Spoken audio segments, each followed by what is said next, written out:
और ये भी बिल्कुल गलत है कि इससे प्रेगनेंसी नहीं होती। हमल बिल्कुल ठहर सकता है, ऐसा नहीं है कि अगर आप या कोई पेशेंट एडेनोमायोसिस का शिकार है तो वो प्रेग्नेंट नहीं होगा। तो इस चीज़ को बिल्कुल क्लियर कट रखें। अब आते हैं जी, हमारी जो फ़िलासफ़ी है उसके मुताबिक हम इसका इलाज कैसे कर सकते हैं। अच्छा, कुछ मेडिसिन तो बड़ी कॉमन होंगी तो मैं उसका नाम सिर्फ लूँगा। आप लोग जो स्टूडेंट्स हैं मेरे, क्योंकि प्रोग्राम में स्टूडेंट्स और जूनियर डॉक्टर्स के लिए करता हूँ, तो नोटबुक साथ रखिएगा, नाम को नोट करते जाइएगा। जो फेमिलियर और कॉमन रेमेडी होगी उसको सिर्फ मैं बोलूँगा, लेकिन अगर कोई ख़ास और पर्टिकुलर कोई मेडिसिन होगी तो मैं नाम सामने डिस्प्ले कर दूँगा, आप स्पेलिंग वहाँ से देख लीजिएगा।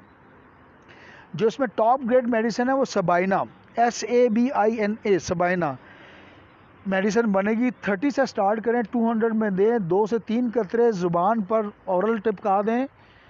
अगर औरल नहीं लेना तो 5 से 7